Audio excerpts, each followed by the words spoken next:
People who make improvements to technology if they want to use it for a different purpose are engineers. So now in this activity, you guys are going to be engineers. And that is good because I need some engineers because we have a problem at the Science Center.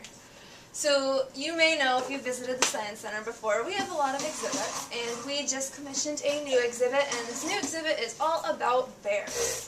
And we hired a famous sculptor to make us a statue that we're going to display at the front of the exhibit, and I actually brought the statue with me today, and it is right here. So, what do you think? It's too little. Too little? Too small? So, unfortunately, we used our sculpting budget to have the sculptor make our statue. So this is what we have to work with. So I can't change anything about this statue itself. Anything else I could do? Put it up on something? Okay, so I could maybe put it up on something? Okay, so let me head over to the computer real quick. So we are doing what is engineering and what is the problem. So, and I really can't write in this. Never mind. So what? Here. So I will use literature paper after all. So what is the problem? How can we state our goal up here? Great, so the problem is that you can't see the bear. So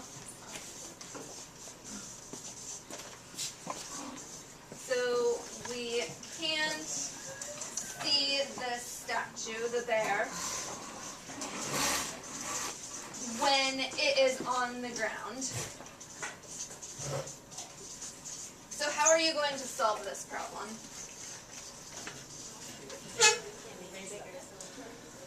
Right, so since we can't make it bigger, you're going to raise the statue up. So now that you know your problem and you know your goal, what do you as engineers need to know in order to solve this problem, in order to complete your goal? Okay, what is the budget? On display somewhere. So that would be important to know. What is the budget? Anything else you think you need to know? What materials did we have? Okay, so I heard a couple of good things. So what materials are available?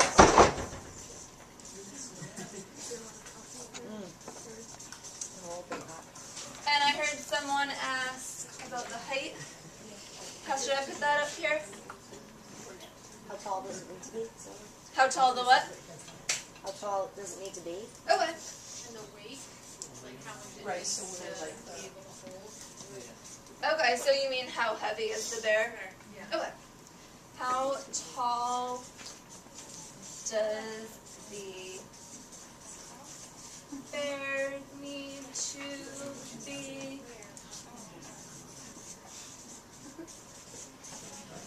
How much does the bear weigh? the space. The space, so how would I put that up here? Size. Where you're displaying it. Okay, where am I displaying it?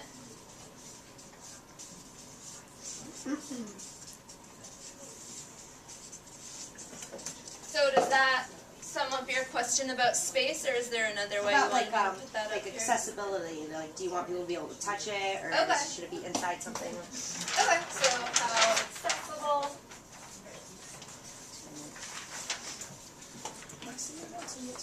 How accessible should the bear be? How much time we have? Okay, how much time?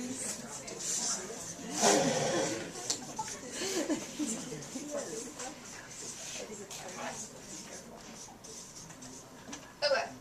Anything else you think you need to know? So once I answer all these questions, you'll be okay to complete the challenge? What was that?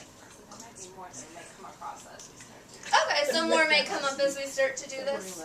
So let me go through and start answering your questions then. So what is the budget? We blew most of our budget hiring a sculptor to make our statue.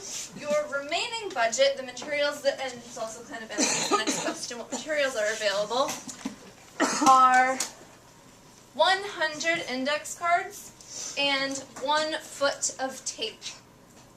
So those are your building materials.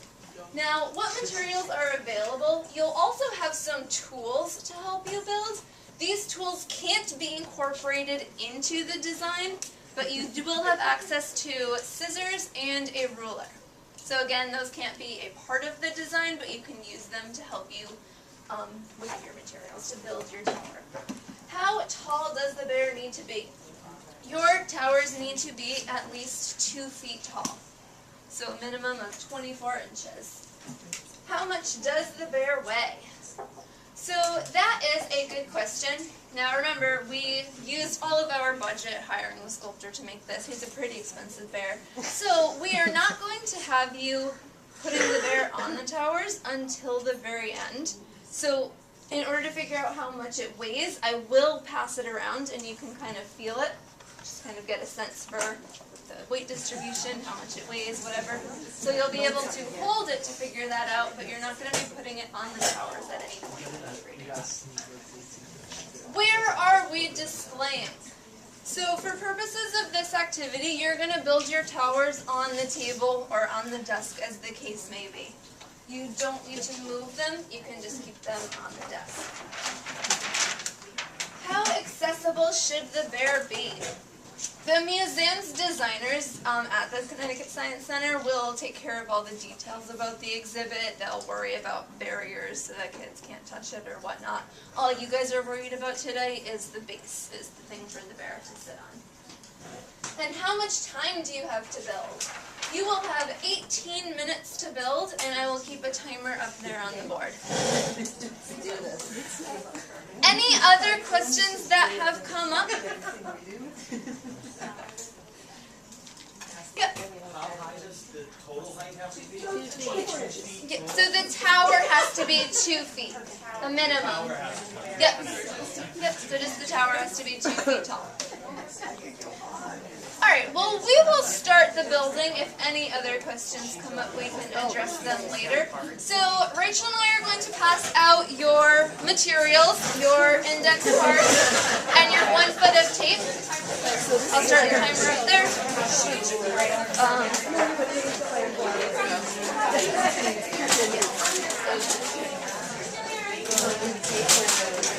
Oh no.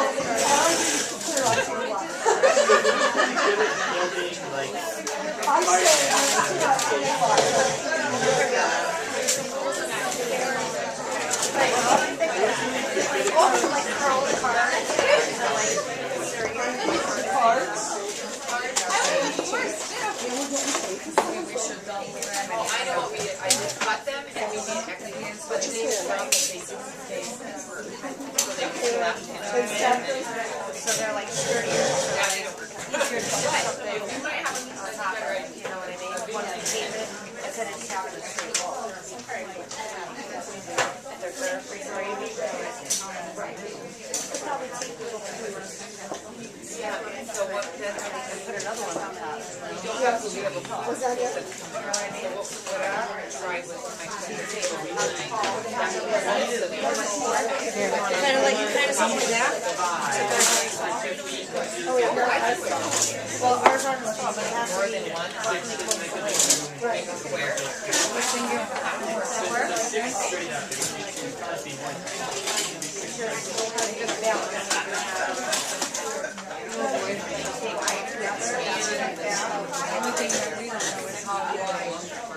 That's sitting there.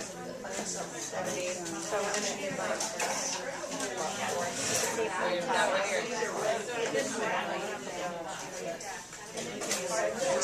Are they? Yeah. We have 100 scissors. We have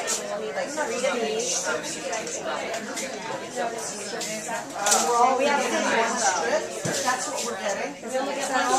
Are we getting one strip of cable?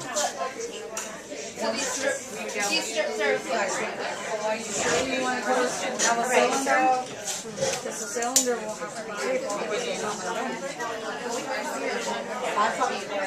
Well, let's see. This we definitely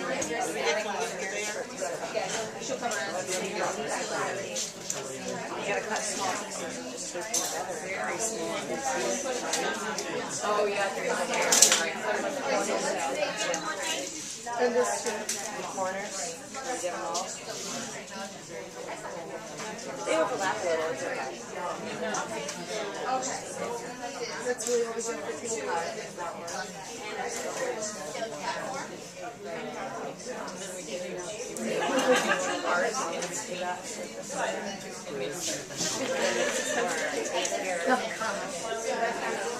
So why do you have two?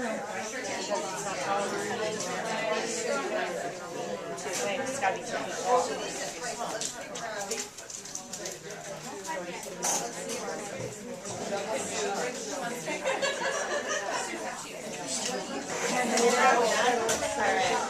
So let's see.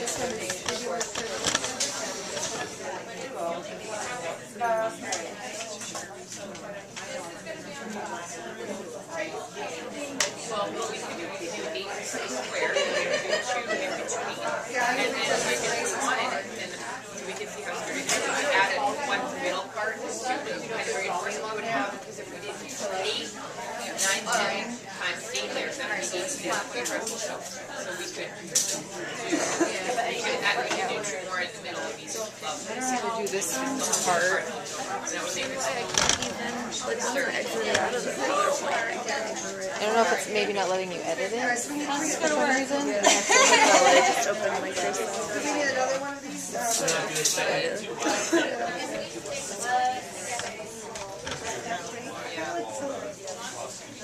you have to color it, right? Let's see.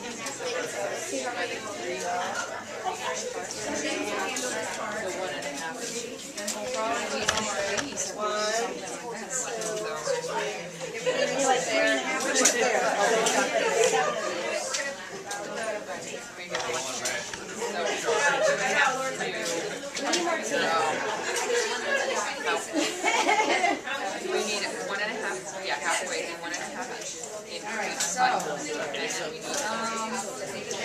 need have the ring on each part. You got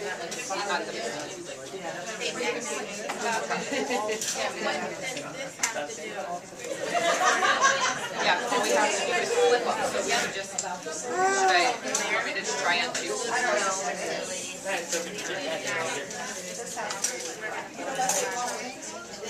How far in? Yeah, exactly, that's why I flipped it this way, because I told them, I said, Yeah, that's better. yeah, how far into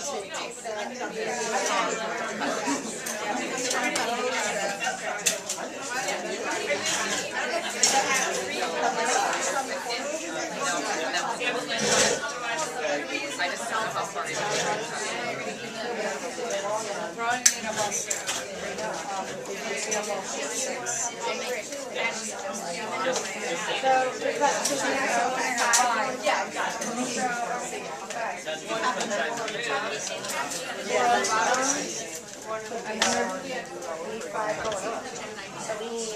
how are we looking?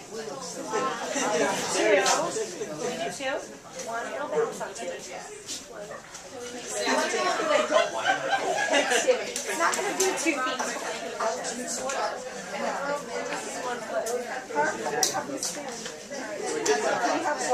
Yeah, let's just do it like that. It's just, yeah, I think we should rest it small. Let's just do a tiny piece of rest. We can't use this as part of the structure. It's not gonna come down. Alright, we're gonna cut some here. Okay, so like building a front house. But we need more. We don't need any tape. Put it this way. Yeah, we need those 6 layer ties. We don't need any tape. Expensive training, isn't it? You know what it is? What? There's one. That's good. That's good. Yeah.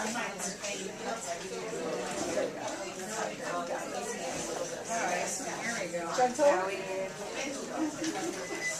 Here's our, this might be a little lower. Yeah, make them the same size. Right up top. There we go. Let's get a little more tape on this.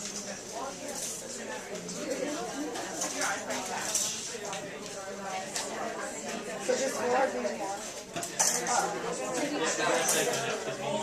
Another one of these too, because it's got to be taller. You need that right? Yeah, there's pretty light. Hold on, what do you think?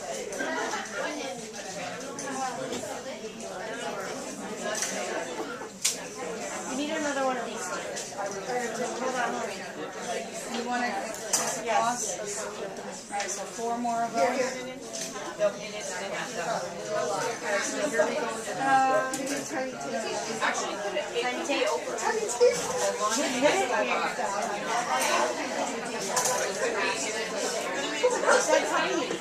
Can I have a, yeah, take the tape.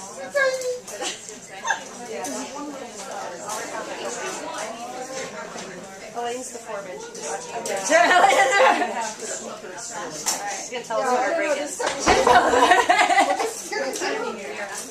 use it here. Don't waste it.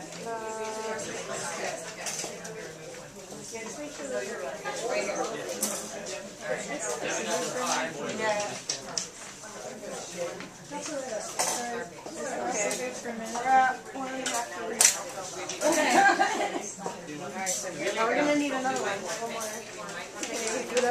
We have tape. Yeah. Well, I gave you the tape. I gave you all the tape. Right here. Ready for the Yeah, alright, so make it. That's cool. What do we do with it? Yeah, we did them the long way. Oh, no.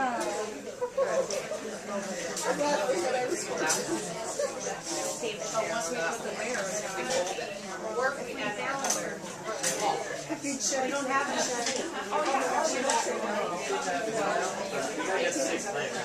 Their tape is, but still their tape.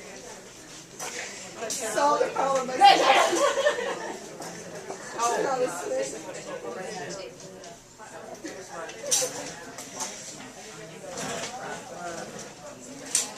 Oh, you have it there? Over there.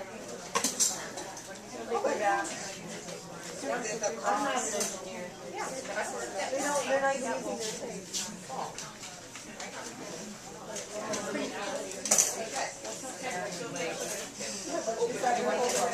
See, they're testing with the front. No, I know. It's good. I know. You ever save that? Oh, look at Alright, this is testing or something. We're doing double cards. Oh, that's cool.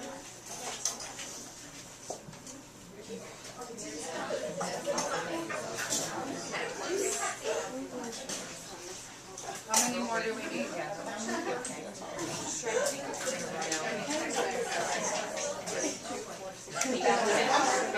So we should have, we'll have just enough. We're gonna time with it too.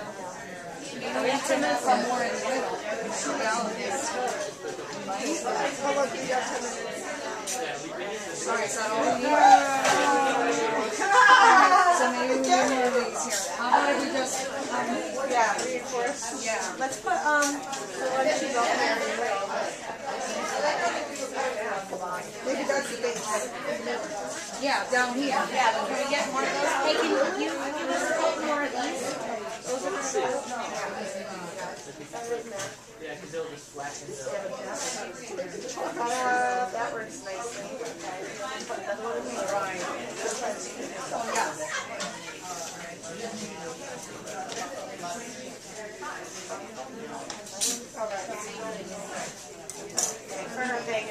So I know most of you have been keeping an eye on the clock, just a heads up, 9 9 minutes left. Time is countdown.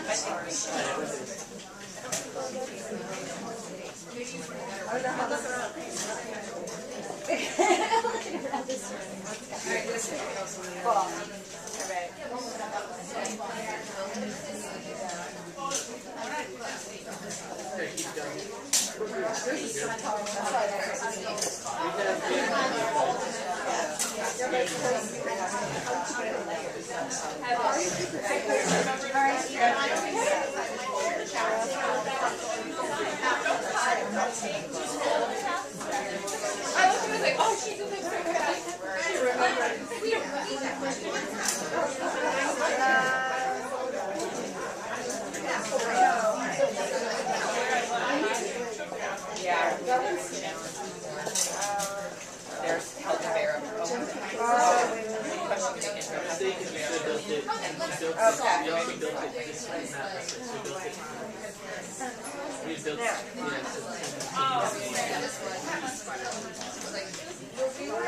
Maybe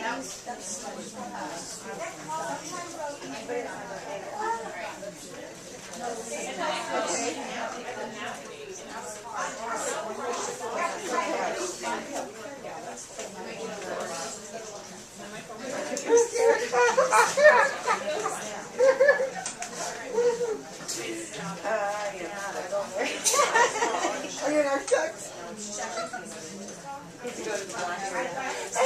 You play how tall are you?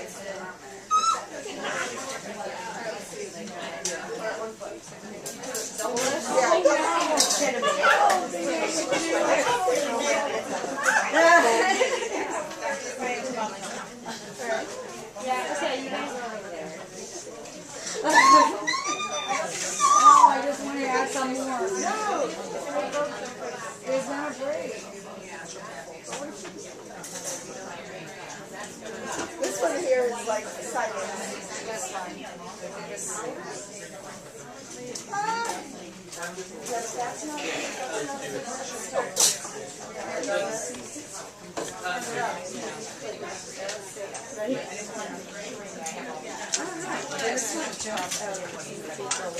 how much? 6 minutes. Yeah, we need to take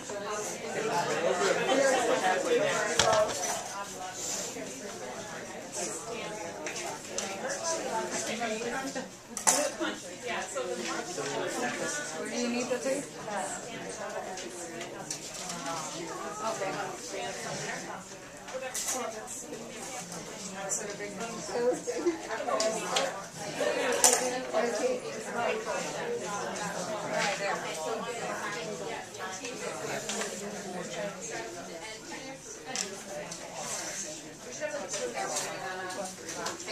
I think she was, no, it's okay. I think she was cutting it down on the green. You can get up to here. put the legs up. This one. Yeah, I thought about that. But we mostly, I mean, we put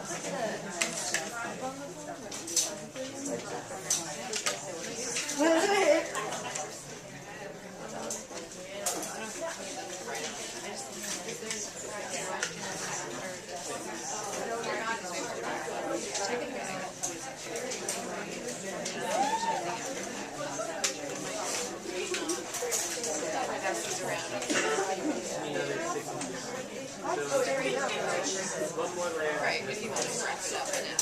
No, I can't put it That way you just That's because this one here is not. I think we only have enough. Oh my gosh, I almost knocked the whole Alright, so now, bear on it.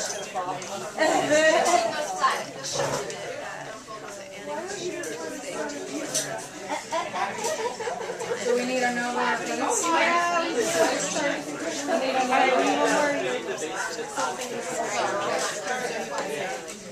Alright, I think one more will do. I think we need another one, but this is we need another one that's going to be Or if they have it, they could do like a prep lesson where they're building like really simple. Or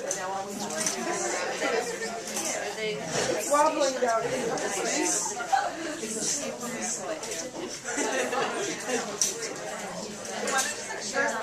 Oh, look at all the things we have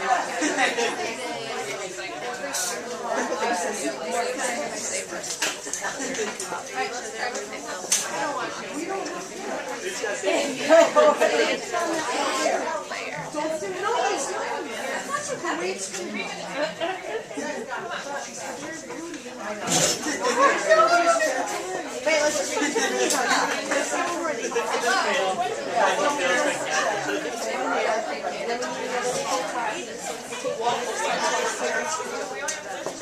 we'll be good.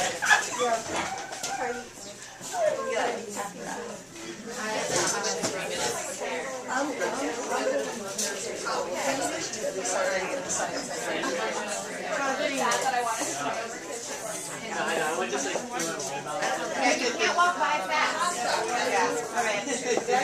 No, breathe. Okay, let's see. Oh, yeah. Oh, I already. Okay, this is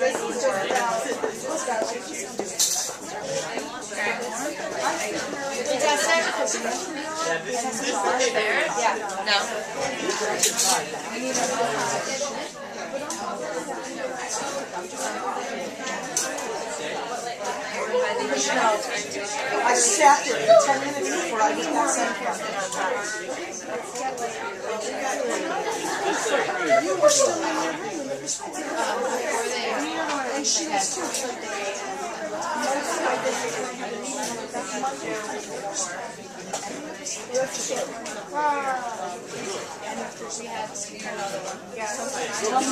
Make us another one of the spiraling rice.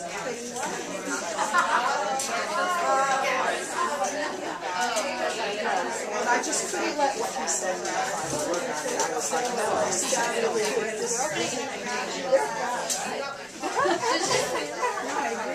We're pretty much set. Like a new museum where we have dinosaurs come in. That's really funny, but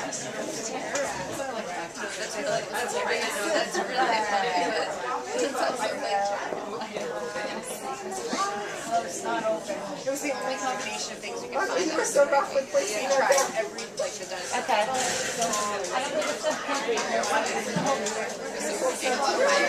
Alright, about a minute and a half left.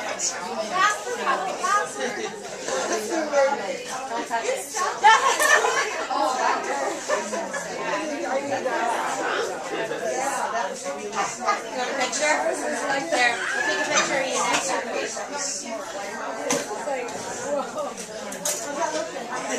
Here, I'll take a picture of you. Take it together? Okay. So take a picture of us. Everybody else take a picture of us.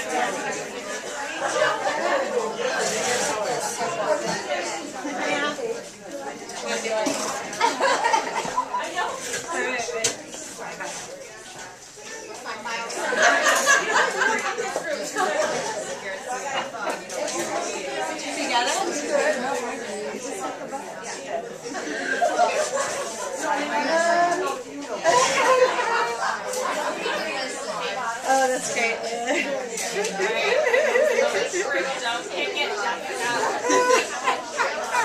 love it. Here, I'll text it to you. No, I can. I'll text it to you in an hour. Oh, we can run it from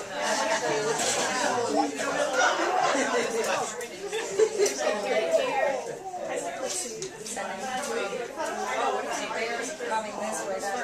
5 seconds.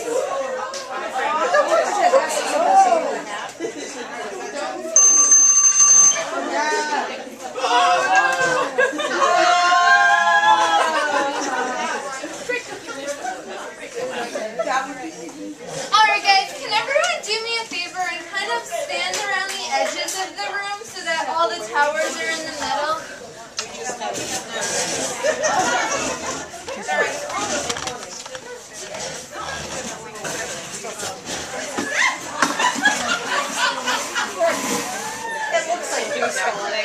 Alright, so let's take a minute at first just to appreciate the diversity of towers that we have in here. And then when everyone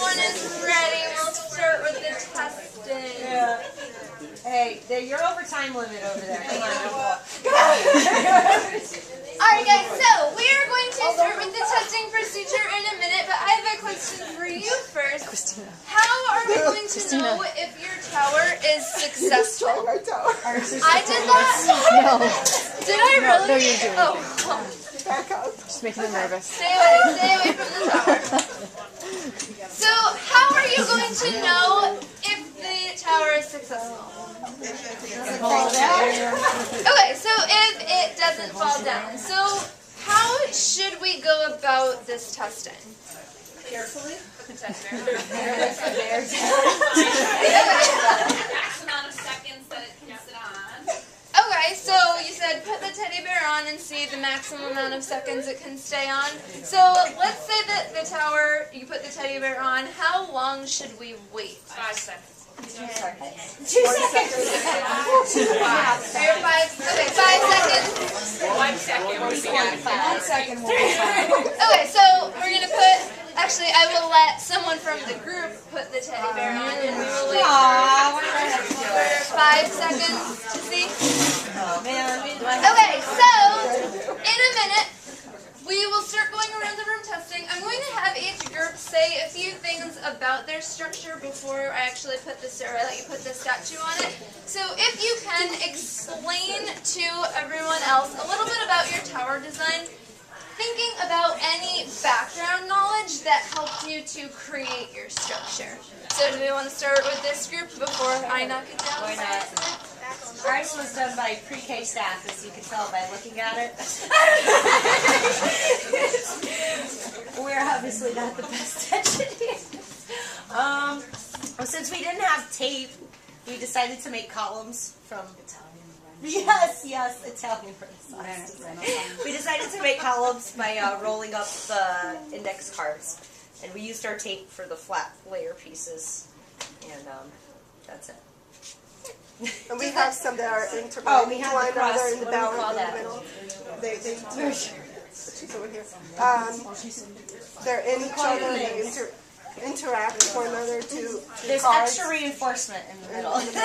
for balance, for support. Okay, does anyone else want to comment on something that they see as a strong point of this tower? The columns are the columns, yeah. Great.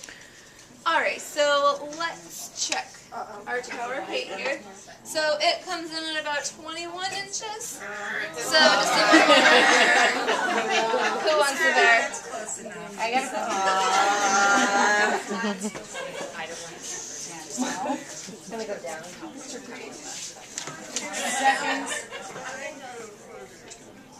Go bear.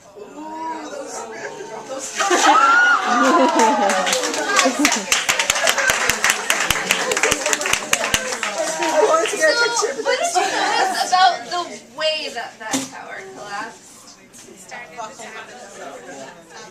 Okay, it started to buckle itself. Where did it start to collapse from?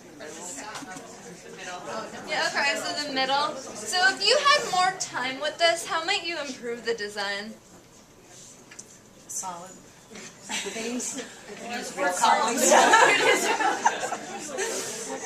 Okay, so maybe work more on the base, better columns. Make it more evenly. Okay, excellent. So, should I go this way or this way? No. Who wants this way? Alright. So, would you guys like to say a few things about your tower? It's reinforced. We use double index cards for each side to make it stronger. And we put an X in the middle of each layer. There's design flaws. It's not straight. It's not straight. So that's going down. Alright. So let's see, it comes in at 25 inches tall. And who would like the bear? I'm not doing it. I accidentally touched. Oh, I'm not a photographer. No, here. Randy, you want to place it there? I'll take it. God, you guys. You can do it, Teddy.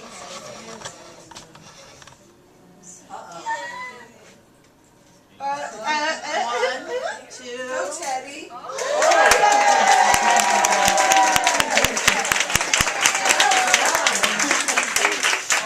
5 seconds.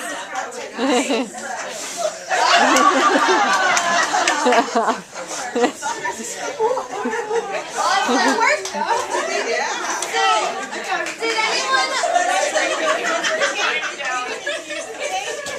Did anyone want to share something they considered a strong part of that design? And the double. Okay, doubling up the index cards, interlocking them.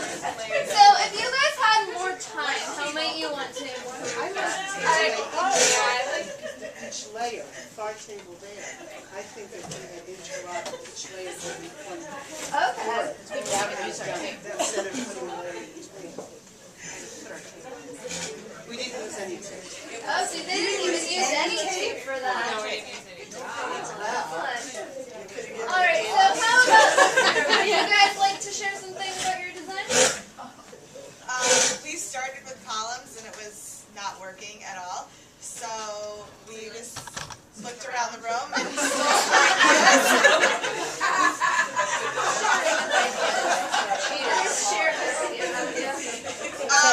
it's not 24 inches tall. It comes in at about 17 or 18. It's close. It's about 20, almost 22. Okay. I'm not putting the bear on. Yeah, I kept knocking it down, so.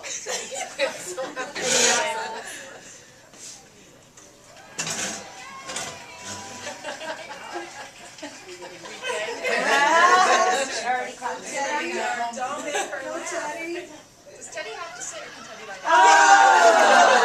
She's gonna be there.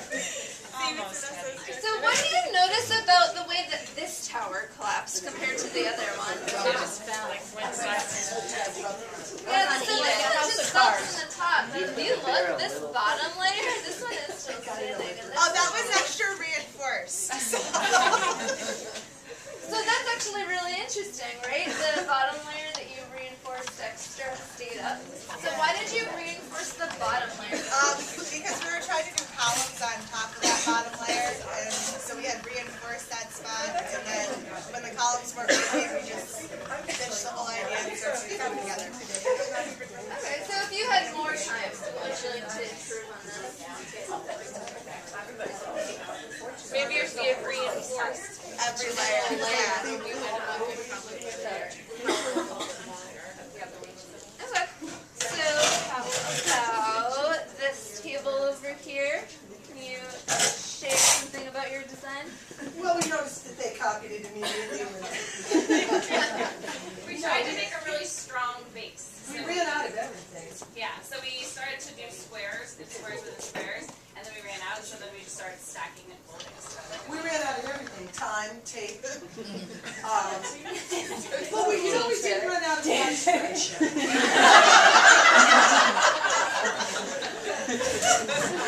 So friendship tower comes in at 24 inches of depth.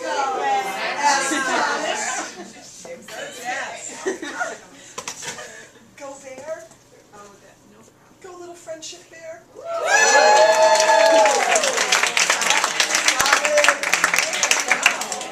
5 seconds. Because it's all about the base.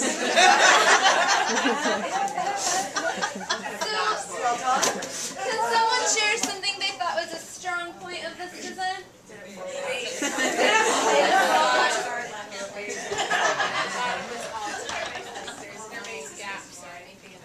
Okay, so they had their base very tightly put together, no gaps in it. So again, it seems like reinforcing that base is a common theme so far, right? So this tower worked until they blew it down, right? And then this tower worked. Were the designs the same on the two towers? No. Yeah, not exactly the same, some of the same shapes, but so they had different designs, both succeeding so far. She blew on it. Oh, you blew it? Oh, I thought. Alright, so if you had more time, is there anything you would like to improve about this structure? We probably would have kept one with the squares if we had enough materials and tape, or time, because we started running out of time. And we probably would have kept going with the squares at least to the 4th level, and then done that top. Okay, so you think that might have made it even stronger? Yeah. I agree, Nicole. All right. So how about this group? All right. We decided to fold the index cards lengthwise because we know that if folded, they're a lot stronger. So it's corrugated, you know, corrugated cardboard. So we decided to corrugate the index cards and go, they're really strong, the height-wise, so we can maximize our height instead of having to turn it on its side, the shorter side. And then inside we reinforced each layer with more folded index cards. So we definitely know our tower has a lot of strength. Now our base is a weak point, so it's a little bit small. It has a lot of strength. It held my phone. Not everybody has ways. It held yeah, it held my phone. I'll say that. So it's just a matter of balance right now. Right? It's going to be balanced, not strength, probably. Yeah. I feel good about the strength. Yeah. It's just that. All right. Okay. So that's actually, you said a couple of really interesting things there. One of them is that you had to make a trade-off, right? They kind of traded strength for balance in there, and that is a common thing. In retrospect, yeah. Right. But I also liked how you drew on some of your background knowledge, some of your knowledge of science and shapes and what is stronger. Alright, so this tower comes in at 25 inches tall. Alright.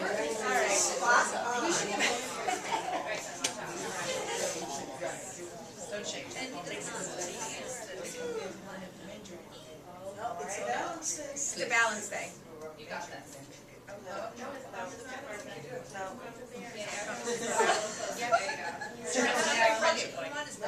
Maybe it's, oh yeah, you.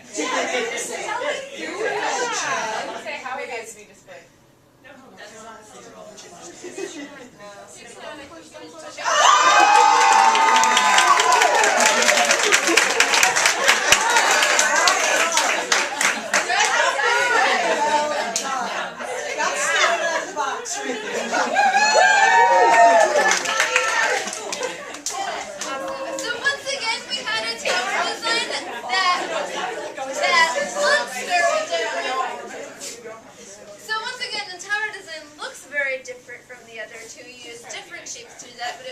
Successful.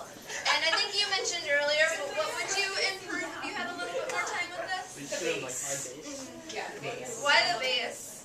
That's why it was so topsy-turvy. So base maybe build up. It would have been cool if you did two. Yeah, oh yeah. Oh yeah. And then stack up. Yeah.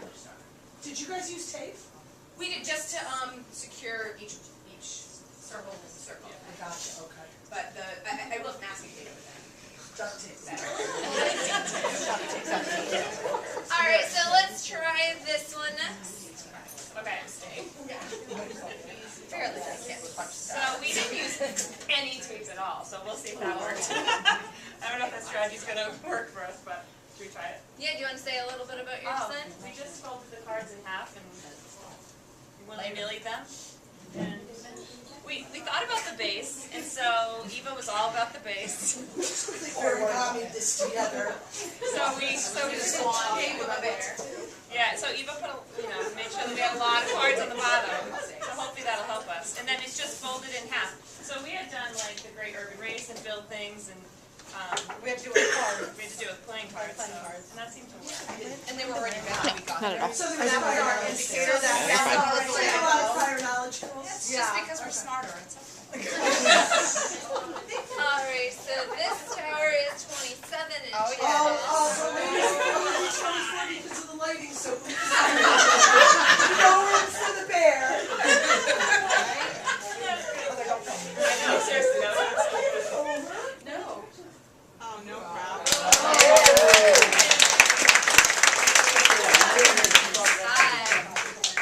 So would someone else like to share what they consider a strong point about this design? You want it around. You can hold the cell phone. Rubbing it in. No.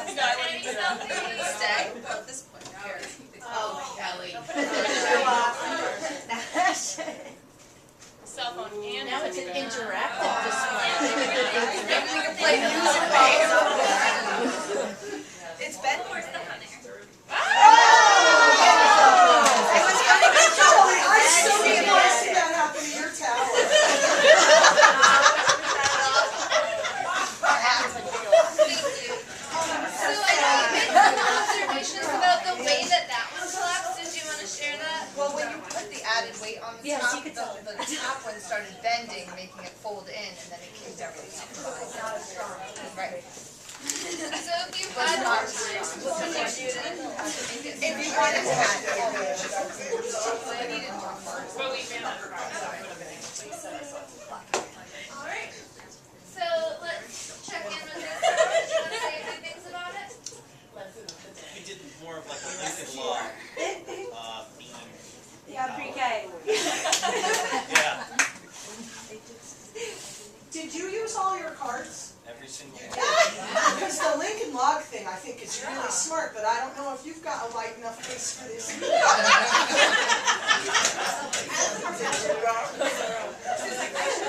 but it's She's a building inspector. It's a really smart thing to do. No, but really, the whole with the cards thing was really smart. Lay it down like Jen. No, don't you? No, I feel like it.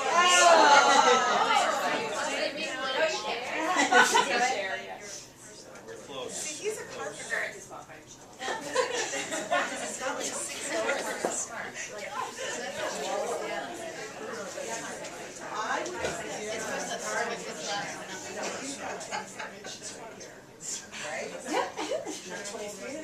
No.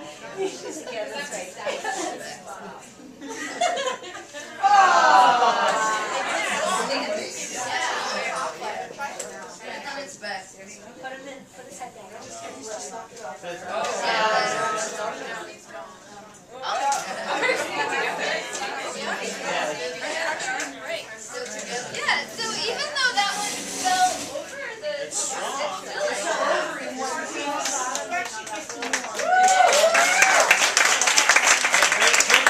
Great help. Alright, so you were noticing that the way that the bottom is a little unstable because it just has the two shelves, so maybe that's something that you could give it a done in a future trial. We're just taking off the layer at a time. It was really strong until Yeah, we ran out at the top, so. it's like, because even when it fell off the first time, the power was still standing. But it was just tipping. Right. And then we were folding over as if they were like taped.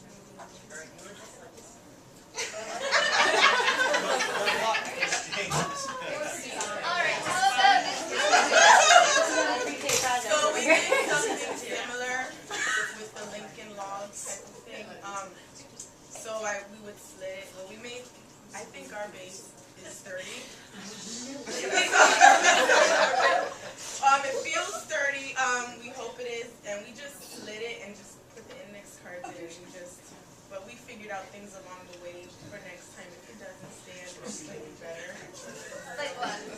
Well, like instead we would slit it on the outside, then go in, outside, in, just so it's more stable throughout because now it's leaning over. A tad. So it is 26.5 inches tall.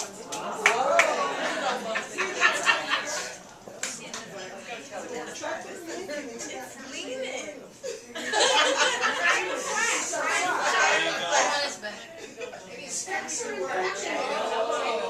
Hold on, he's gonna stay.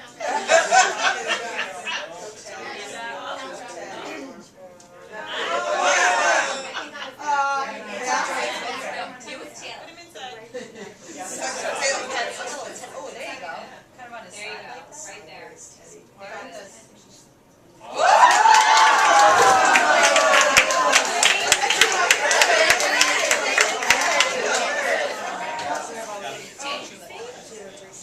So again, even though that one fell over, I'm noticing that your bottom was really stable and then the bottom stayed together. So you told us what you might want to improve on. Yes, maybe measuring a little better. Measurements. Alright, and then one last thing. So would you like to say something about your shower? No. We should have listened to Mrs. Stupid. Didn't come out quite how we. Well, we were saying actually, it's all like it's all tightly packed. What if you, I don't know, if you put like stick his head in it? That's what we just said. Because it would probably it might stay. Because it looks like it's And solid. since we're first grade, the kids will probably use the ruler backwards anyway, so it would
Okay, so you can go ahead and sit back at the table. Don't worry about taking your towers down. Of the standing towers, which ones were exactly 24 inches?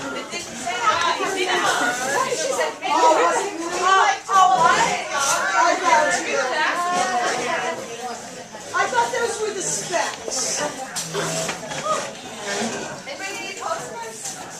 Alright, so since I do want to start you on your break on time, don't worry about taking the towers down just yet. But what we are going to do now is, so we saw that there were several different kinds of designs that successfully completed the challenge. Even the ones that did topple over, we identified some of the strengths of the different designs. So we saw that there are several different ways that you could have solved this engineering problem. So now what I'm going to have you do is give me a list of verbs that you used during this design challenge. What are some things that you did? Okay. Fold, tape, Corrugated, right? Is that how you spell corrugate? Corrugate, okay. Strategize. Teamwork. Once in a while, it's pleasure.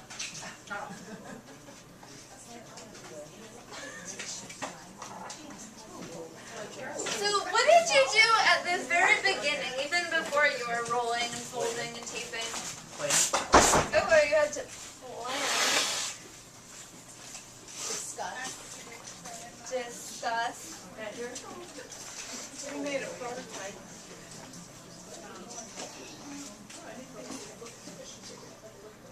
So even before you were doing any of those things, what was the first thing that we did up on the board together? We put down the requirements. Okay, so you asked me some questions.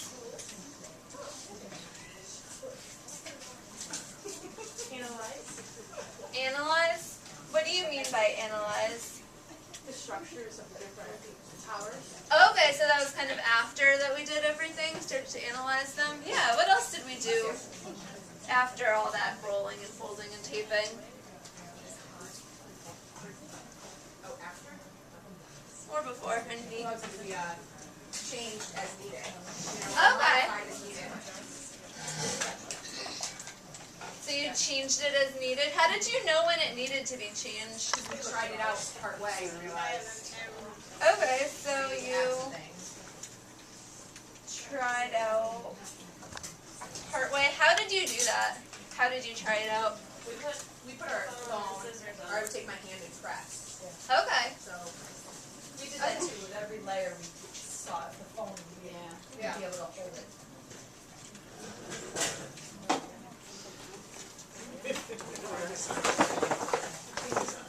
Anything else that was that you think was important there? I think the time constraint also, as time started ticking down, you just kind of make it happen instead of, you see what needs to be fixed, but Alright, so made it happen. Okay, so let's start to put these in kind of chronological order, and I'm going to keep track of it up here. What was the very first thing on that list that you did? You analyzed your materials. Even, how did you know what the materials were? First we identify the problem. Okay, so the first thing that we did was identify the problem, so then I gave you the problem, and once you knew the problem, what was that first step that you did? And it is up there, I think.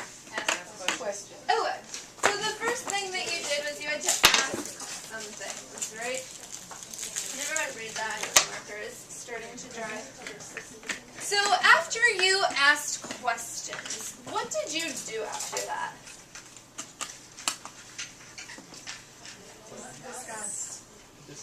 Okay. So you were then immediately starting to discuss and plan. My guess is that even as I was still talking and as soon as I told you what the materials was, my guess is that your brains all started working, right? And that you individually started thinking like, oh my gosh, like how am I going to do this? What am I going to do with the index cards? So how can we kind of account for that up here? What would you say you were doing then? Okay, so you were brainstorming.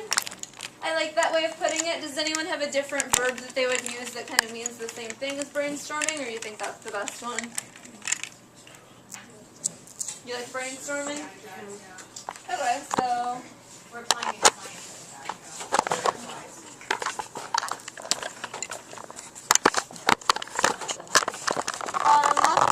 then after you did the brainstorming, you're telling me that you were doing then your discussion and your planning as a group. So how can I kind of sum that one up? Is planning okay?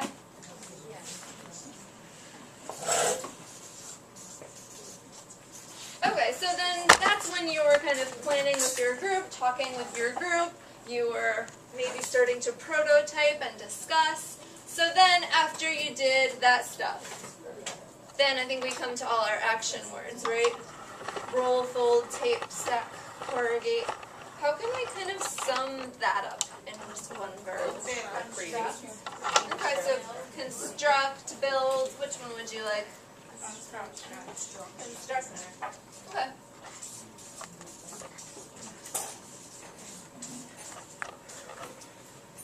And so then, what came next? Okay, so did you test just once at the end? We did one big group testing at the end, but I like how you put in there you tried out part way. You were putting the phone and the scissors on top, or you were pressing down with your hand. So you were kind of testing all through that construction process, right? So maybe I can kind of like add that up here in the same part. So you were constructing and then testing. And then we did do our big group testing. And then I was asking you, what was I kind of asking about after we did the testing? What would you change? What would you improve? Yeah, what would you change? What would you improve? How would you do it better? So if we had more time, what might you like to do next? Which one do you think is the best way of putting that up here? Yeah, so you were reflecting, you were evaluating, thinking about modifying it. So does that kind of, does it saying improve kind of sum that up? Okay.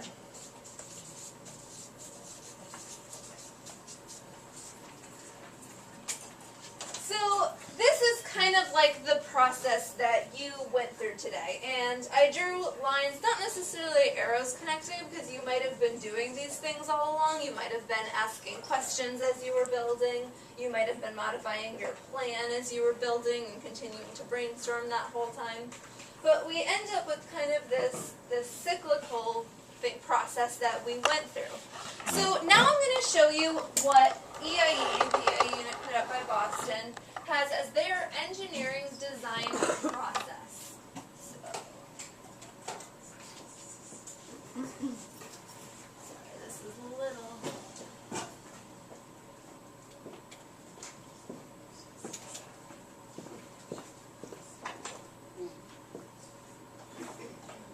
Okay, so this is what EIE's engineering design process looks like, what we call the EDP. So they have their goal in the middle, to solve a problem by developing or improving technology, which is what we did today.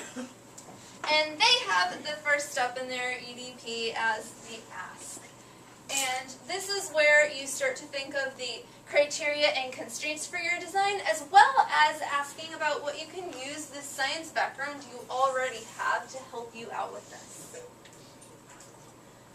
Then they say after you start asking questions, you move on to imagining. And in this step, this is where it kind of happens on an individual basis. What we put up there as brainstorming. So does that kind of mean the same thing? So it seems like you followed a similar process naturally so far. So it's just brainstorming. And then after you start to imagine things and brainstorm them, that's when you move on to a plan, when you start discussing with your group and putting your ideas together to come up with some kind of blueprint or plan. After that, the step is create, and just like you did, you test while you're creating. Even if we're not doing like one big testing, you can be kind of testing that whole time. And after that is improve. So after you create something, you might improve your design. And I know that a lot of you were doing that all along, right? One group said that they started with cylinders and then decided that wasn't going to work, and then they moved on to some kind of folded structure. So is this really similar to what you guys came up with? So I tried not to feed you any of these answers. We used the words that you gave me in the order that you kind of went in. So what we can kind of see from this is that the engineering process, the EDP, happens naturally. It happened naturally for you, and it happens naturally for students. So it's a really intuitive process. Any questions about this? So real quick before our break, you can put your kind of teacher hats back on. Do you have any thoughts, questions, concerns about facilitating these past two lessons, the what is technology or what is engineering, in a classroom setting with students? Do you think that you would want to do that? Is it appropriate to do that? So you can take maybe 1 minute and talk with the other people in your group about that. You can maybe start to deconstruct the towers while you're at it. I will take any unfolded ones back. Maybe just make it like a big one.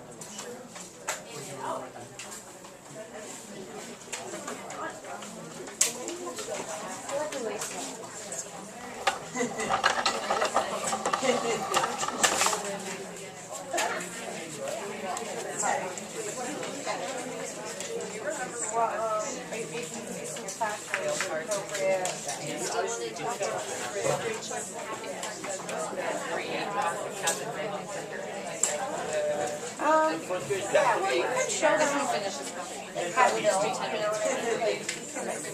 model for them, not like that, but we would show them, bigger blocks on the bottom, small blocks at the top, if you don't want it to fall down. Show them that. You don't know that right classroom. Because the kids, they'll try to put like triangle pieces and stack something on top of that triangle block. And you have to show them. So that's kind of engineering, right?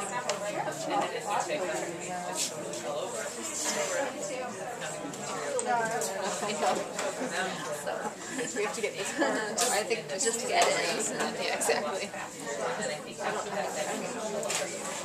I know. I was wondering about that because I was like when we're doing the other one. Oh well, that's all we got. All right, guys. So before we take a short break this morning, does anyone want to share some of their thoughts about that? I think Rachel has some feedback too. Yeah, I just wanted to preface any thoughts or comments just with a little background of those two lessons. They're called Tech in a Bag and What is Engineering, or Tower Power. They have little techniques. They're both preparatory lessons. They're not part. They're part of every unit. They're not just specifically for the bridge unit that we're doing today. Every EA unit, every PD we do, it starts with those two preparatory lessons to help. The goal of Tech in a Bag is to broaden the view of technology, and the goal of constructing the towers is to get to the engineering design process. It's not to learn about structures or shapes or forces or anything like that. The goal really is to just identify the engineering design process, and those same goals would be for your students as well, for that activity. So with that said, were there any thoughts or comments, concerns, questions? I was thinking that in order to modify, even if you did the teddy bear one, make it a smaller tower for the kids so they don't get as frustrated. Just kind of tweaking it a little bit to make it more kid-friendly, but that they would really... Is that... Because I know the technology in a bag, that's in the books. Is the teddy bear one anywhere written? No? It's not in the book, but I think it's on their website, yeah. And they have a few alternative options as well. There's other ones you can do. There's a boat one, and I forget. It kind of reminds me of what Mary Ellen used to do with the toothpicks and the gumdrops. And I have a little math book where you can challenge the kids for an enrichment project that they either can use 3 prongs or 5 prongs, but they have to create a structure using the gumdrops and the toothpicks. And it's not as high up. But something has to balance on it. I don't know if it's in the book. We did a bridge with the gumdrops, and then we had different wooden blocks. So which team could either balance the most blocks or the biggest block on top of it before it fell. It was a strength. Yeah, so there's alternative things that you can do, I think. Just keeping in mind the goal of it is the most important, because there's all sorts of engineering activities out there. They have all different goals. The goal for preparing your students for an EIE unit would be to get them familiar with the engineering design process and to get them comfortable with their tower failing and what can we learn from our failures and frustrations. That can be really hard for students, especially in the younger grades, and teamwork and all those sorts of things. So things you would want to keep in mind as you did this lesson. So I have done both of these with 3rd grade students before. EIE for What is Technology recommends not worrying about the difference between objects, systems, and processes, but it did we ended up having a really good dialogue in the class about what is technology, so it really got them thinking that way. The what is engineering for my 3rd graders was extremely frustrating. When I tried again with one of the other classes in that school, I actually might move to marshmallows and toothpicks, try something else, because they didn't have the background knowledge to fold the cards or to roll them up at all. So if you were trying to do that, maybe some background knowledge, maybe a separate class where they're investigating different shapes and their various strengths might be useful. Just some thoughts there. Anything else? I think also just something to keep in mind when you do this, if you do this, it is an optional thing. You don't have to do it before every EIE unit, and you would want to think about the timing of it. It's a good introduction to engineering, possibly at the beginning of the year, or a refresher partway through the year. It's not something that EIE suggests. If you do multiple of these units, I don't know how many you're all planning on doing or how that all works, but it's not something you have to do before every EIE unit, because it can get repetitive. Even if teachers that have come to a few of the PDs, they get it. So same for students. If they need a refresher, then you'd use it again. But if not, and they need an introduction, then this would be a good place to start. So if you can do me a favor and make a pile at the end of each desk, exactly like they did, of the index cards, ruler, scissors. After that, we are going to break for about 10 minutes. So at 10:35, we will meet back here to start. And we don't need folded index cards, just flat ones. Folded ones can be recycled, or you can keep them. Index cards. Yeah, use them again. What's that? So again, the EIA units are all structured the same way, and lesson 2 of each unit is meant to provide a broader view of the specific engineering field dealt with. So lesson 2 kind of moves away from the storybook, except that of course it still deals with that field of engineering mentioned in the storybook. And then a good way to start lesson 3 is to kind of recap the most important parts of the story. So do you remember from that long time ago this morning, what problem was it that Javier needed to solve? Yeah, he needed a stronger bridge. And what technology did he design to help him solve it?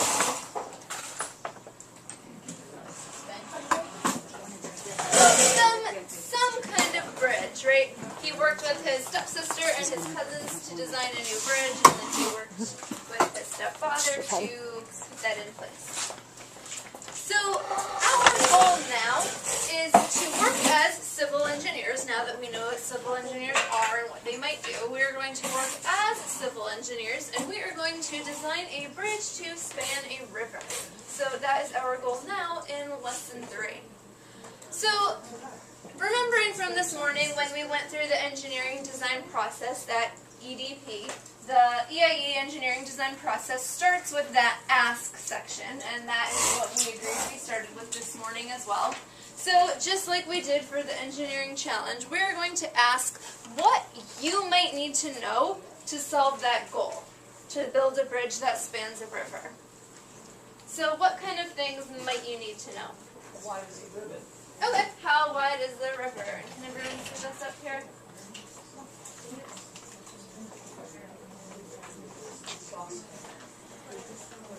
Okay, how wide is the river? Anything else? Yeah, what kind of surface on both sides of it? Okay. What is the land surface like?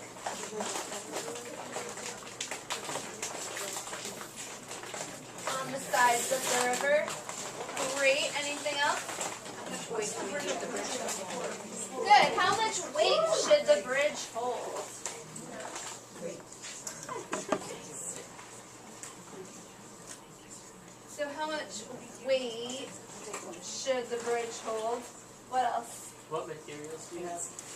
Good. What materials?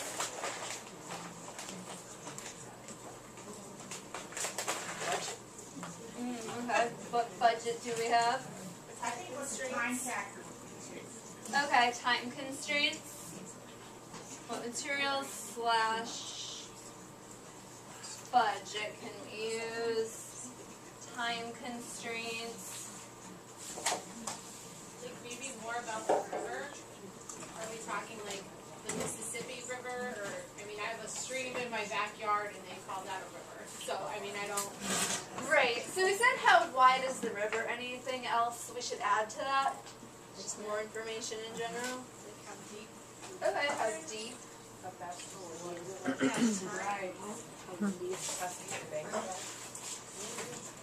Okay, so you said what's the land surface like on the sides of the river, so the banks. Anything else? What's the bridge gonna transport? Okay, so what is the purpose of the bridge?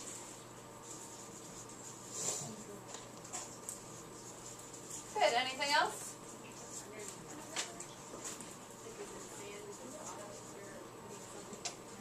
Is it, sorry, If you're like putting like something, like a column into the river, like what is underneath the water? Is it sand, is it a rock? okay, so can I just say, can you put something into the river?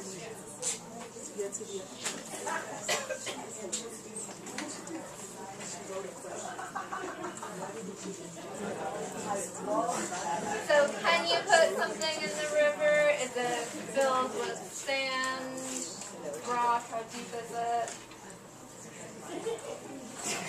Is there river traffic that needs to go under the bridge? Alright. So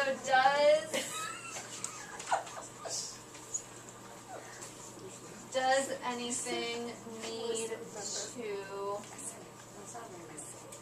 pass under the bridge?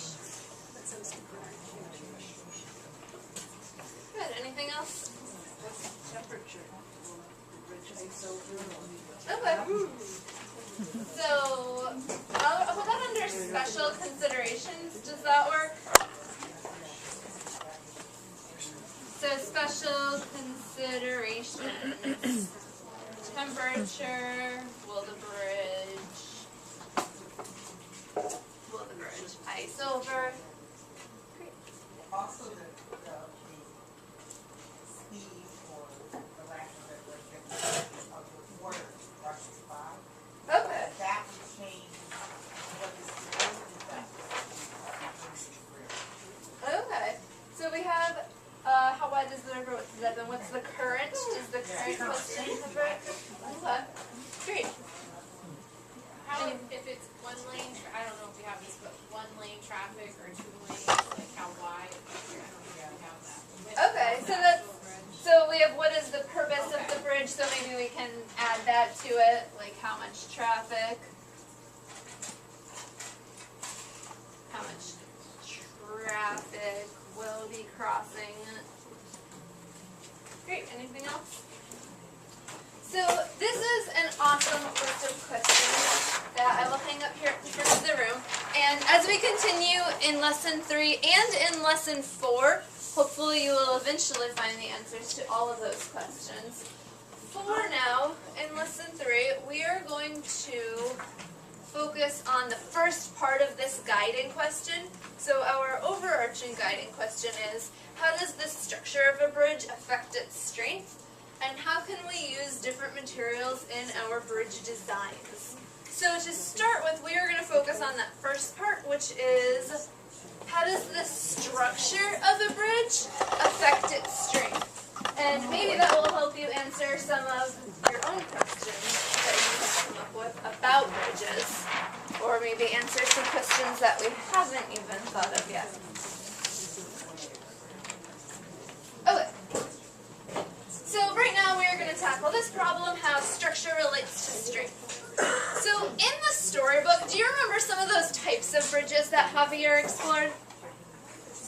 They had special names. He and his cousins were sharing some of them. Okay, one of them was a suspension bridge. Yeah, one of them was a beam bridge. That was the one that Javier was originally designing. That was all he could think of at first, was a simple type of beam bridge. So then one of his cousins suggested the suspension bridge, and his cousin, I think it was Jennifer, suggested this type. Yeah, the arch type of bridge. So are there any other types of bridges that you're familiar with? Has anyone ever heard of any others? It's okay if you haven't. Okay, some kind of drawbridge, right? A bridge that's specifically built to come apart in the middle. What was that? Okay, swing bridge. I think it is, but that's important to think about too, right? What the base of it might look like, not just that crossing part. Okay, so it says, how are these bridges similar or different? And I want to share something they noticed real quick. How are they similar? Yeah, they all have a flat surface that you can cross on, and they're different. What's the main area that's different about them? The base of it, straight parts and curvy parts. The base might be a little different. Yeah, the support of them is all different, right? They have different ways of adding that extra support to that flat area that you cross. So today we are going to focus on 3 types of bridges. 2 of them are the same as in the story, the arch bridge, the beam bridge. Instead of a suspension bridge though, we're going to do something called a deep beam bridge. I will show you what that looks like in a second. First, if you have these 3 different types of bridges, how are you going to go about measuring that bridge's strength? So what I'm asking you right now is about testing procedure. What do you think a good testing procedure might be to test the different types of bridges? Okay, so we can test how much weight they can hold, right? How could we do that? Should I just sit on it? You could. I could.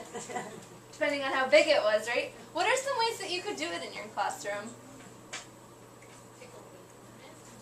Okay, have some kind of weight limit. How could, like, what kinds of weights could you use? So you can choose like an object that each group could, like a stapler, like it has to be a little stapler.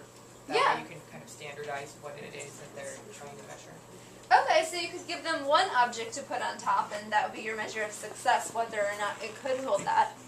Any other ways? If you can do like marbles, like have a jar, like a plastic cup sitting on top of it, and you add one marble in at a time until it can't hold anymore. Because like if you get like a bag of marbles, they're all the same size, they're all the same weight. So. Okay, yeah, that'd be great. Come up with some kind of standardized object that they can add slowly to sort of slowly increase the weight. How do you think your students might test things if they were building a bridge? Yeah, they might try to just do it with their hands, right? And we were all doing that to some extent during Tower Power, right? You were testing your tower in different ways. Some of you put objects on top, some of you were kind of feeling the top of it. So when we do that kind of testing, what variables do we need to control for in the testing? What kinds of things do we need to make sure are consistent from group to group to group?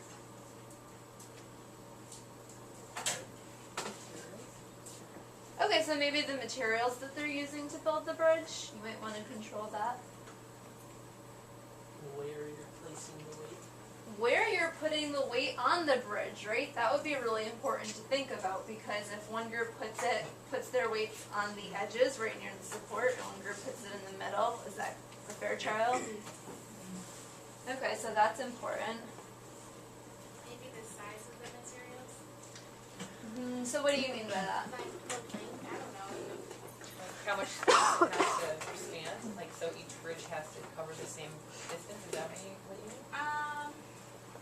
Okay, so we have these blocks on our tables. You have to make sure all of the groups have the same size block. So comparable materials. Right. Right, comparable materials, and then depending on what we're using the blocks for, we would want to make sure that was the same. And then you said, The distance that it has to cover. yeah, so if I tell one group to make their bridge cover the distance between these 2 tables, and another group builds a bridge that's this far across, we're going to end up with differences in stability no matter what. So I just wanted to get you kind of thinking about this testing procedure. There are many different ways that you can do testing procedures in the classroom. For this particular unit, EAE has a very detailed testing procedure that is very step-by-step. It's very clear. It's good for the students because then you really can get the groups comparing their results from one trial to the other, one group to another. So we're now going to go ahead and start with our designing bridge models. That first question is, how might we use these models or materials to create models of the 3 different bridge types? So your materials are, and I put them on the tables, 4 wooden blocks and 12 of these larger index cards. I'm going to show you how to set up the 3 different types of bridges in a minute, so hold on with me until then. We talked about this a little bit. If we are testing the strength of different bridge types, what other variables will need to be controlled? So now that you know especially that you are building a bridge using these blocks set up like this, and then index cards, is there anything else you can think of that needs to be controlled? We already said the length of it, right? And then where we're putting the weights. Anything else that's important? Maybe something else will come up. And then, so these are the 3 different types of bridges that we are going to be testing today: beam, deep beam, and the arch. And I'm going to give each group a packet that has this sheet on the front.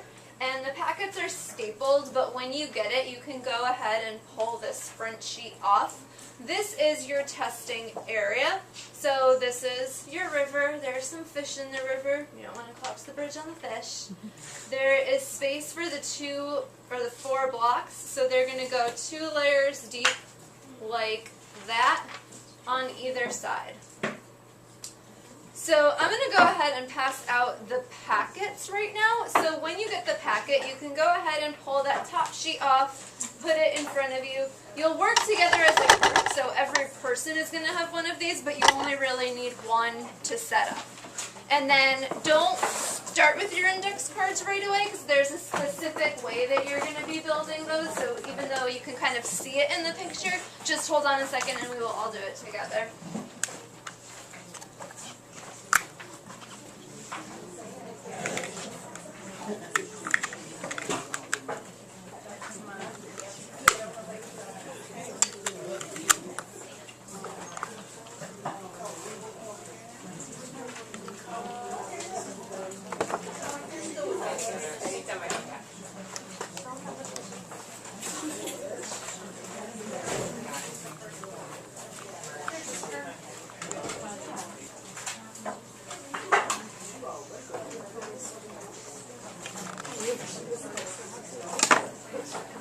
You guys gave me a bunch of great suggestions as to how you can test bridges. We're going to use a really similar testing procedure to the one you did with Rachel in lesson 2. You all still have your cups, so you're going to put the empty cup on top of the bridge. And just like how you mentioned earlier, placement is really important. We want to keep that consistent from group to group. So you're going to put the cup right in the center. Make sure that it's not leaning on the wooden abutments at any point. And then you're going to take the weights that you have and place them in one by one. And what we are going to do today is called test to failure, meaning that you want to add weights until your bridge fails. So with a beam bridge, how will you know when it fails? Yes, it will collapse in the middle. Same thing with the arch bridge. Once it collapses, that's considered failure. With the deep beam bridge, our criteria for failure is actually a little different. The deep beam bridge is considered failed when this part flattens completely. So when this part flattens completely, that is considered failure.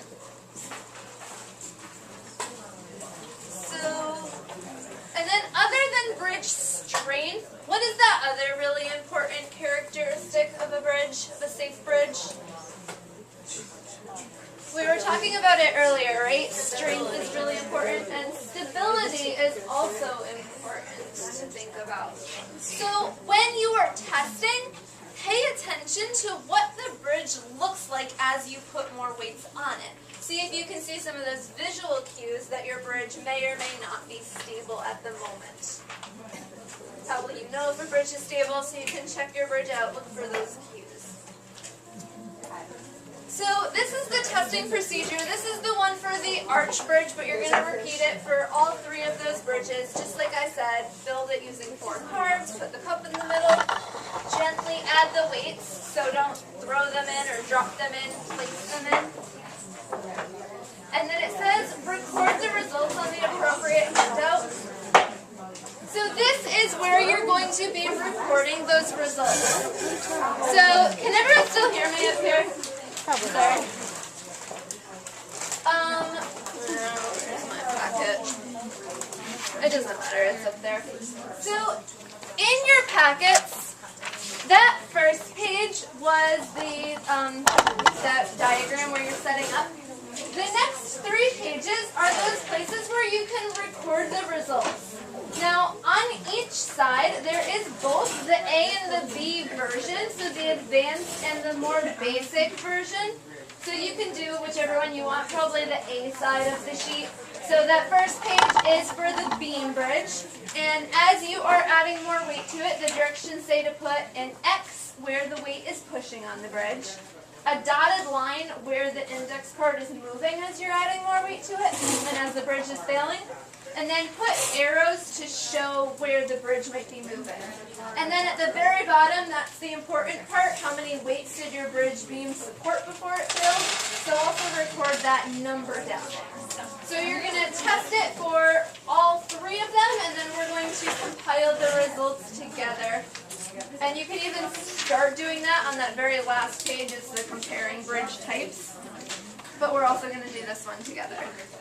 I know that was a lot of directions. Is everyone clear on what we're doing? Okay, so you can take about 5 to 10 minutes to test all 3 of those bridge types. And then how many weights? But then we're going to start that next to show that in the middle. And arrows to show the direction. One at a time.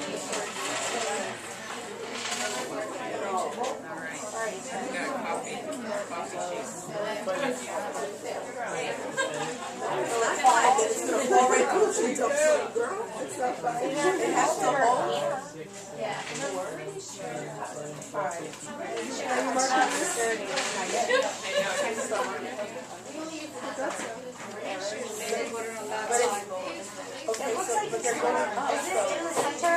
I can tell. It is, because it's on the lines of this.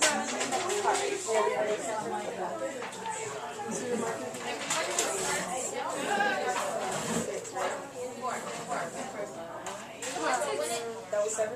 Yeah, 7. 2, 4, 6, 7. When it starts to dip, is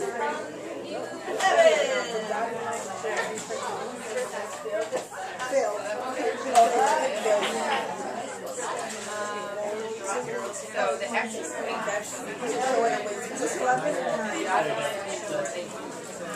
We'll figure it out.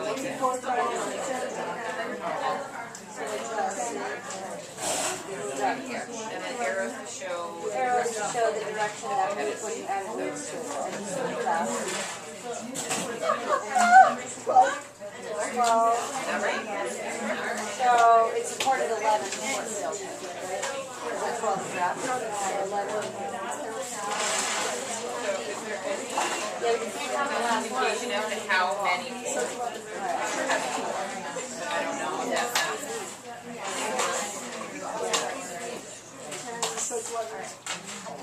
Yeah. We got it. What's the next section?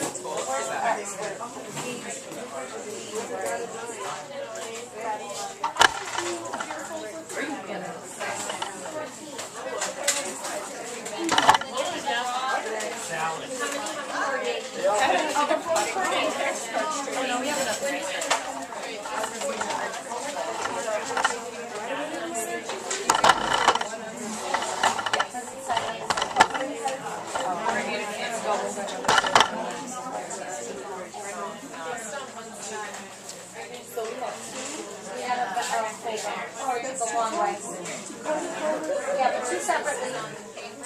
Two in the middle, one on the top, and one on the bottom.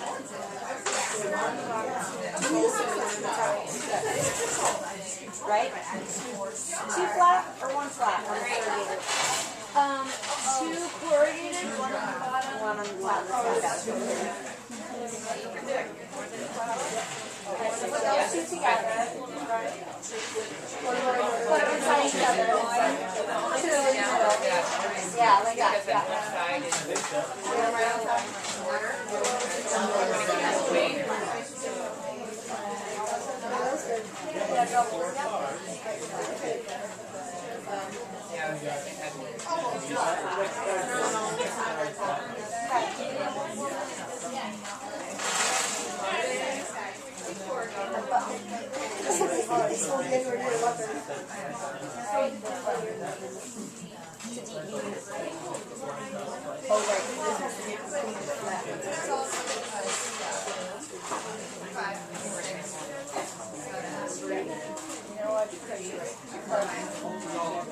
Yeah. That didn't really go. So we need to fix this. If it doesn't, Rachel, if it doesn't fail, Yeah, hold them together. so they're not. I didn't fill everyone's cup, so I'm gonna be like.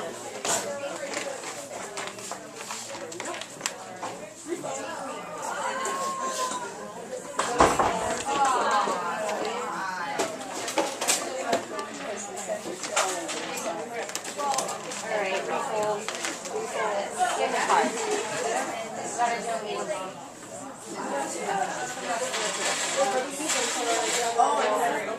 I think we could fail. Fold it in half, so it's in there, and then pour it up. Yeah, pour it up. And one end up. I lost it. I have to count. Perfect.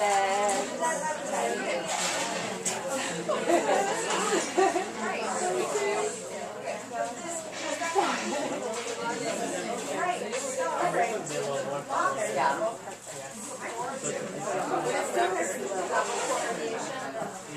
Yeah, because then all the things are the same. The belly problem with that one is that the center is higher than there's one other problem.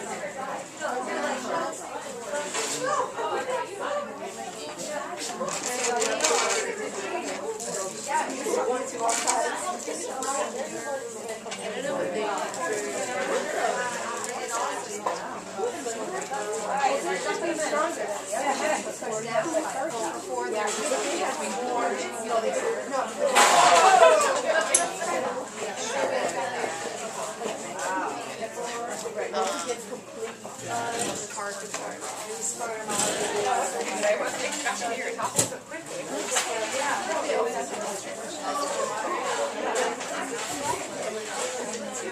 So maybe it wasn't that it wasn't, you know, like that last whole dosage so far, I like the 3. I think we can do 3 weeks.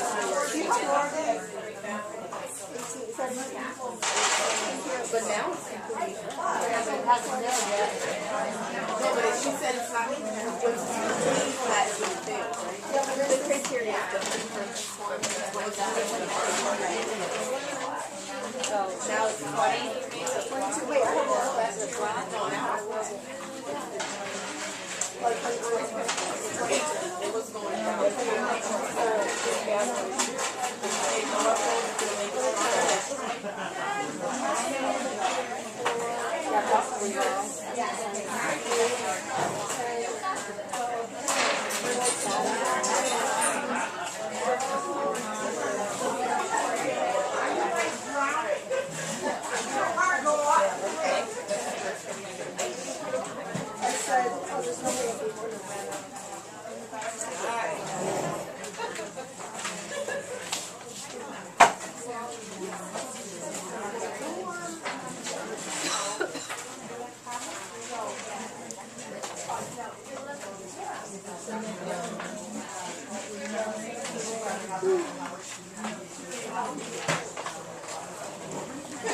So instead of just tearing the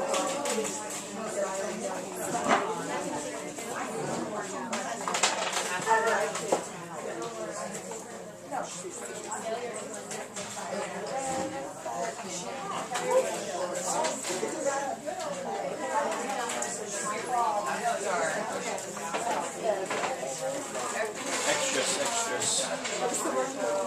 Yeah, there's a bunch more. That's okay, you can keep them. Oh. We might need it for the next one. Yeah. Maybe. The next one says we might need to. Thank you. What if we?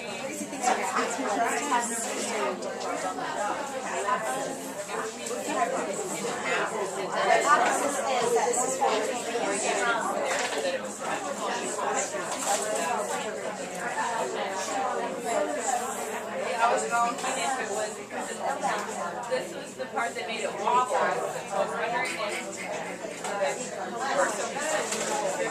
I don't know. Well, yeah, right. You gotta do it. You want more folds or fewer folds?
How cool would this be? The second where kids build bridges and discover different things about bridges as one of the activities for the all you have to do is give them some, once you introduce them, some index cards or things like that. And you can talk about I think it's all over because the cup couldn't hold them. It would have fallen over and you'd have a taller cup. All right, let's do the last one. There's so many.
Alright, I'm going to start to fill out that main So with the beam bridge, can I have a few different groups sharing how many weights it supported before the beam bridge failed? How many did yours? So that one took 7, 11, 8. How about the back? How many did the beam bridge? The beam.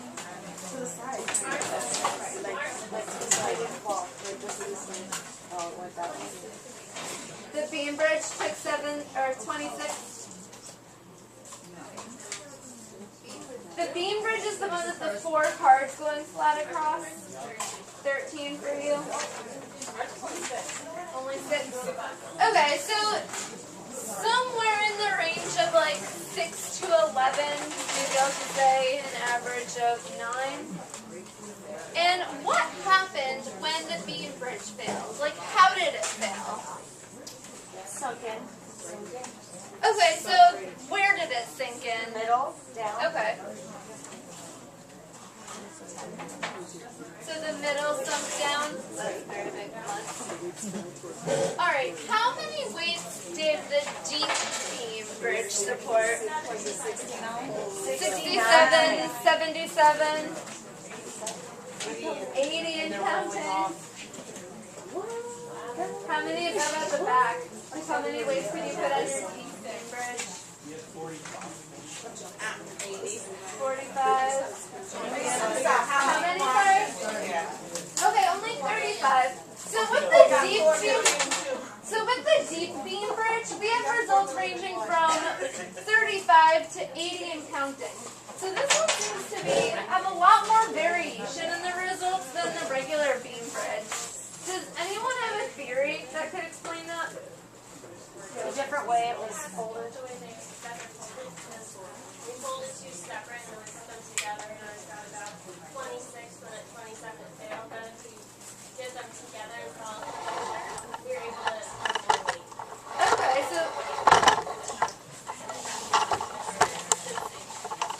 Okay, so that really made a difference, right? If you folded them and put them side by side versus stacked them and folded them.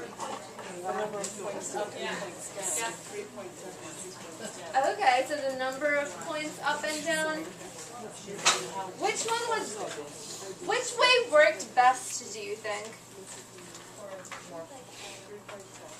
But I mean, like in the corrugation, like the differences in folding, what was the best way to fold it? Tighter. Okay, together, tighter. So nice tight folds in there. Okay, so what I'm hearing is that, one, we controlled for a lot of variables, but there still ended up being variation in the testing procedure that led to different results. And the other thing I'm hearing is that you're learning a lot, even as you're doing these simple tests, about what structures make beams or bridges work well.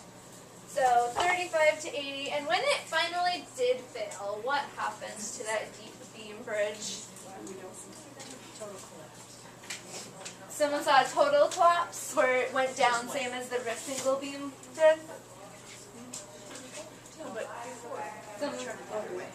And then yours also totally collapsed from the middle.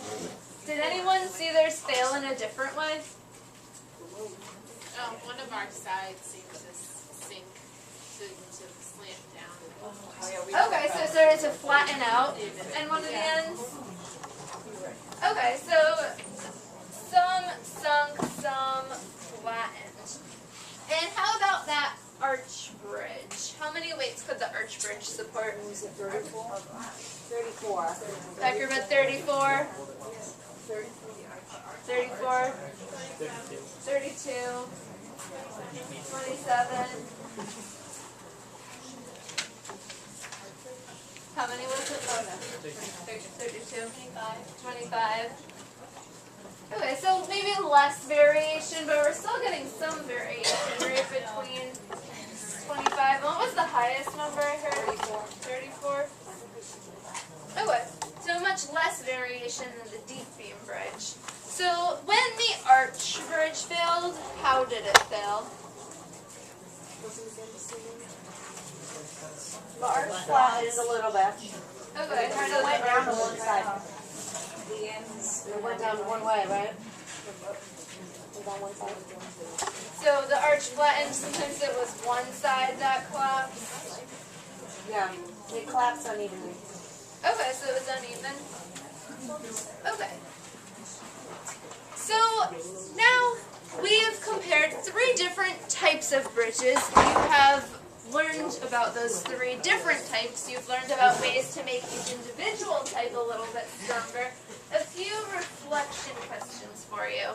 So based on that data, which bridge type is probably the strongest? The deep beam. Yeah, the deep beam bridge with that corrugated part.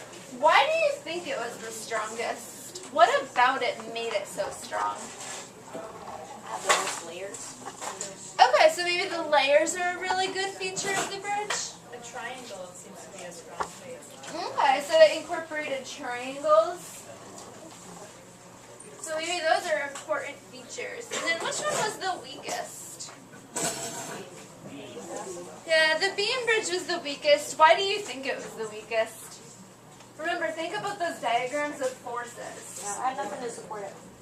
It's just support. Yeah, nothing to support it. When the weight was pushing down on the center, what was pushing back up? Nothing. Yeah, nothing.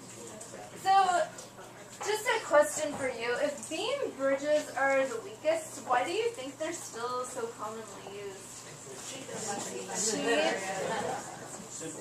Cheap, simple. Yeah, easy to put together. We talked about this a little bit. What factors do you think contribute to the strength? Why might you build a beam bridge? How will this information help you design a bridge? I'm sure you're all thinking of that as well. So we're going to do one more thing in lesson 3. Remember our guiding question? We looked at how the structure of a bridge affects its strength. So we looked at 3 different structures that you could use. The second half of that guiding question is about the materials that you might be using to build the bridge. So we're going to move away from bridges for a second and just take a look at some of the materials that you'll have available later when you are constructing your bridges. So there is a big table. It looks like this. And I have the only master copy of it up here, so you'll have a chance to discuss some of these things in your group, and then I'll just fill it out up here. So in a minute, I'm going to pass out these bags, and they have samples of the materials that are listed up there. Index cards, copy paper, craft stick, paper clip, drinking straw, string. We're going to do the cellophane tape one together up here, just so we are all clear on how to fill out this table and what those different categories are actually asking. So, cellophane tape. Let's fill out that first column in there. So what are some properties of cellophane tape like this? Does everyone know what I mean when I say properties? So what is a property of tape? Sticky. Okay, it's sticky, it's flexible.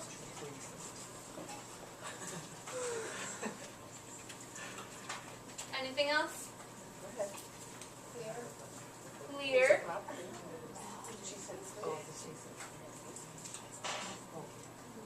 Anything else that's a property of this? Thin. Okay, so it's thin. So, if we wanted to change the shape of the cellophane tape, how could we do that? Okay, so I could fold it, cut it, right, I could cut it.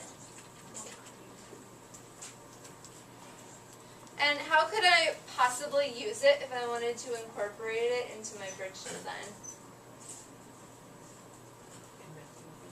Okay, connecting things.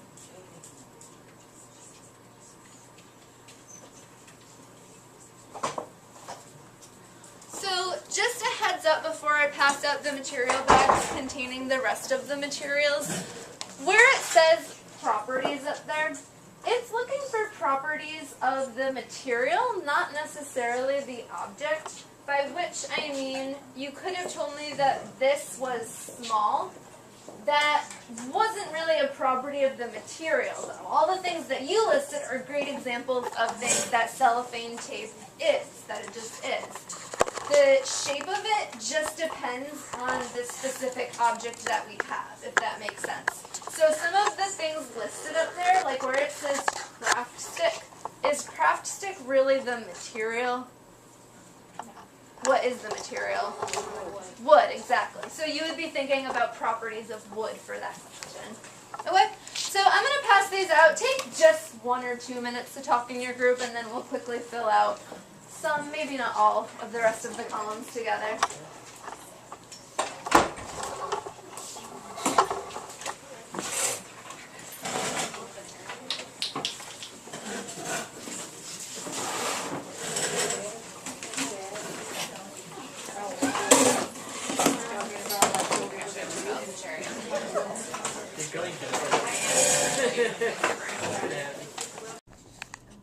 So now we can take a second to put on the teacher hat. So in a minute, you'll be able to kind of talk about this with your groups. Remember that the purpose of Lesson 3, again, it's the same in all of the EA units, and the purpose of Lesson 3 is always to get the students exploring the different materials that they'll be able to use when they complete their main design challenge in Lesson 4, so the next lesson. So you can take a minute with your groups. Rachel, do we put those out at the tables? Yeah. So look at those teacher questions that might be out there. What questions or concerns do you have about implementing the lesson with your students? Any materials questions? Thinking about the science background that might be important? So we can discuss that in a minute. You can talk among yourselves for now.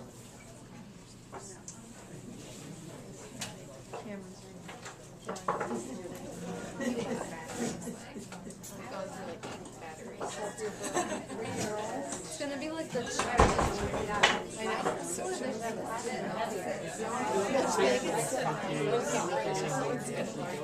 I haven't read the use of it long.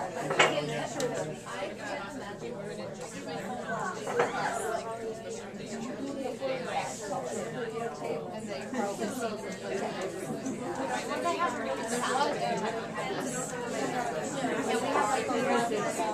I don't think we should just go.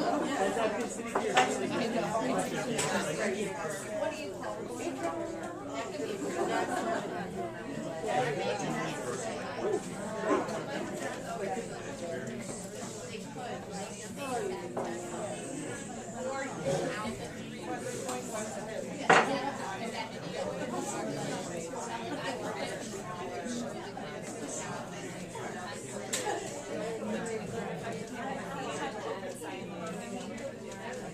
That's really cool.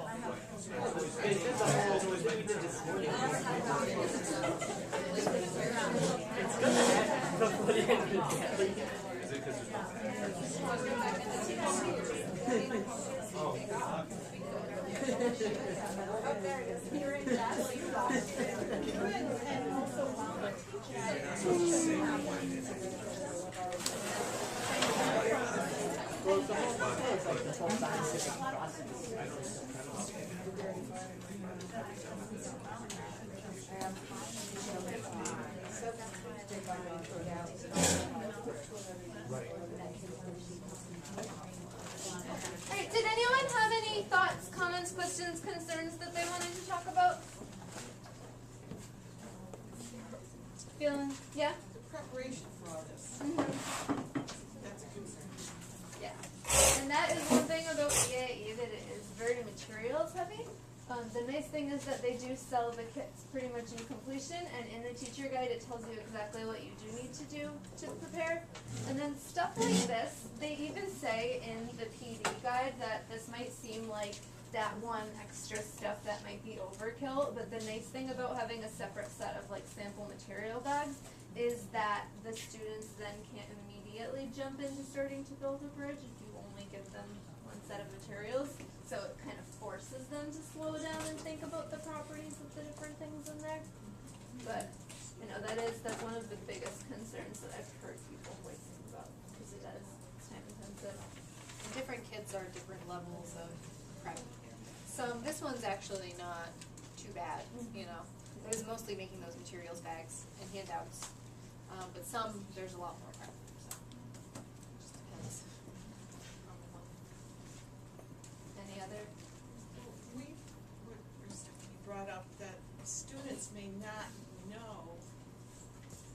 alternative use for some of these things. They've only seen it used in one way. So that before that, we would have to stretch their thinking perhaps to show them how it can be used differently. Absolutely. And this, we did this in like 2 minutes here, but you would spend much more time on it in a classroom setting, and that's why they do have you go through that whole table. Like, it seems redundant for us as adult learners, but students really might need their eyes opened on some of these. Might need to actually be forced to closely consider, how could I use this in a design? Thinking outside the box. So they also have a couple points here that often come up in their EIEPDs. How to deal with discrepant results in the classroom. Even we got widely different results for the deep green bridge especially. Any thoughts on that? It's like your teachable moment. Finding what the differences are and why it happened and how it happened. It's a good conversation to have about variables and controlling variables. Yeah, and you guys did a great job of isolating those reasons why we might have gotten different results, right? So you figured out why we did get them. Be clear about the definition of failure, and I always kind of laugh when I read it like this. It just means to be very specific about when you stop taking those weight measurements, particularly since it is different between the two different types of bridges. The deep, how the deep beam bridge fails is slightly different from how the other two fail. And then yes, that material exploration is really key to students, as you identified, because they might not have thought about different uses for things before. So, as a reminder, this was your design challenge. You're working as civil engineers. Now you know what civil engineers tend to do. To design a strong and stable bridge that also allows a barge to pass through. So now hopefully you have the background experience to help you with that. So Rachel is going to segue you into the challenge. Yes. Maybe. So I can write on it. Or I can use it. And before we begin, the sample bags of materials, just so they don't get mixed in with everything else that we're going to be building, if you want to put that stuff back in and set it to the side. I think everything else you can keep and we can reuse that. We just want to make sure it stays separate. Alright, so that ends lesson 3, which is always the ask activity in EIE, where we ask questions about what we need to know, get more information through some investigations. And now we're going to move into lesson 4, which is the rest of our engineering design process. So we will be continuing to use the engineering design process. I don't have the graphic up there, but you remember this morning we showed you it went into ask, and then let's see if maybe there is a slide for it. Bridge. Well, let's start with our guiding question. So our guiding question for designing a bridge. How can we use our knowledge of materials and their properties, different bridge types, and the engineering design process to design a strong, stable